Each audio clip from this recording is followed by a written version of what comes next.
নমস্কার বন্ধুরা, cook with dishes ফ্যামিলিতে সবাইকে জানাই স্বাগত। ইলিশ মাছ খেতে কে না পছন্দ করে। আজকে তাই ইলিশ মাছ দিয়েই একটি দারুণ রেসিপি আপনাদের সঙ্গে শেয়ার করে নিচ্ছি। আমাদের আজকের রেসিপি সর্ষে পোস্ত দিয়ে ইলিশ। সর্ষে দিয়ে ইলিশ সব বাড়িতেই হয়ে থাকে। আমরা কিভাবে সর্ষে পোস্ত দিয়ে ইলিশ বানাই সেই রেসিপিটি আপনাদের সঙ্গে আজকে শেয়ার করে নিচ্ছি। তাহলে দেরি না করে দেখে নেওয়া যাক রেসিপিটি আমরা কিভাবে বানিয়ে নিয়েছি। আমরা এখানে দুটো ইলিশ মাছ নিয়ে নিয়েছি, দেখতেই পাচ্ছেন কেটে নিয়েছি। মাছটা আমরা দেখতেই পাচ্ছেন কিভাবে কেটেছি। আমরা কিন্তু দাগা পেটি হিসেবে কাটিনি, রিং রিং সাইজের মাছটা কেটে নিয়েছি। ইলিশ মাছটা খুব ভালোভাবে ধুয়ে পরিষ্কার করে নিয়েছি। এবারে মাছের মধ্যে একটু নুন হলুদ মাখিয়ে নেব। কড়াটা কষিয়ে নিয়েছি, এবার পরিমাণ মতো কিছুটা সর্ষের তেল দিয়ে দিচ্ছি। তেলটা গরম হয়ে গেছে, এবারে আমরা নুন হলুদ মাখানো মাছগুলো হালকা একটু ভেজে নেব। খুব বেশি কড়া করে কিন্তু ভাজবো না।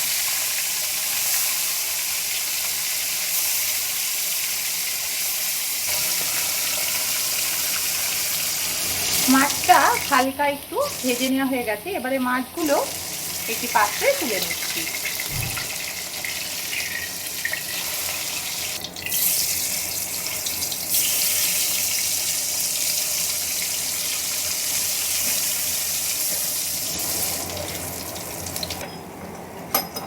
মাছগুলো হালকা করে ভেজে নেওয়া হয়ে গেছে। এবার ওই তেলের মধ্যে কয়েকটা কাঁচা লঙ্কা কুচি করে দিয়ে দিচ্ছি। ঝালটা অবশ্যই আপনাদের স্বাদ অনুযায়ী দেবেন। লঙ্কাটা একটু ভেজে নিয়েছি, এবারে আমরা সর্ষে বাটা দিয়ে দিচ্ছি। এখানে আমরা কিছুটা পরিমাণে কালো এবং কিছুটা সাদা সর্ষে বেটে নিয়েছি। এবারে কিছুটা জল দিয়ে দিচ্ছি।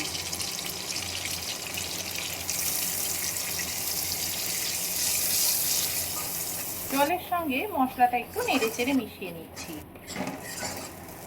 এবারে সামান্য পরিমাণে কিছুটা পোস্ত বাটা দিয়ে দিলাম। পোস্ত বাটাটাও একটু নেড়েচেড়ে নিচ্ছি। এবারে পরিমাণ মতো হলুদ গুঁড়ো দিয়ে দিচ্ছি। স্বাদ অনুযায়ী নুন দিয়ে দিচ্ছি।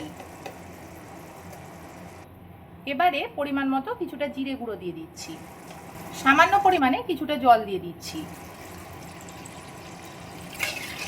সমস্ত মশলাগুলো খুব ভালোভাবে নেড়েচেড়ে মিশিয়ে নিচ্ছি।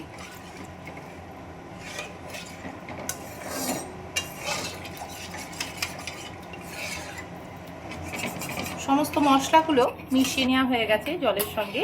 এবারে ভেজে রাখা মাছগুলো একে একে দিয়ে দেব।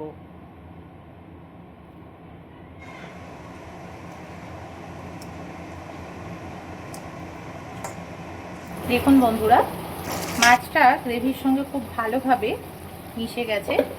গ্রেভিটা অনেকটাই ঘন হয়ে গেছে, আর কিন্তু এর বেশি গ্রেভি ঘন করব না। এবারে আমরা গ্যাসটা বন্ধ করে দেব।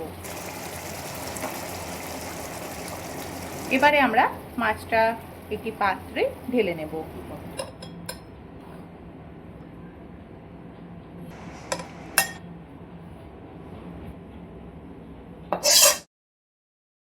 সর্ষে পোস্ত দিয়ে ইলিশ তৈরি হয়ে গেছে।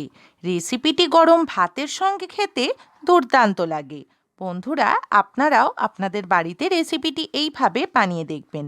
রেসিপিটি ভালো লাগলে ভিডিওটিকে লাইক, কমেন্টস অ্যান্ড শেয়ার করবেন এবং আরও নতুন নতুন রেসিপি পেতে আমাদের এই চ্যানেলটিকে সাবস্ক্রাইব করবেন।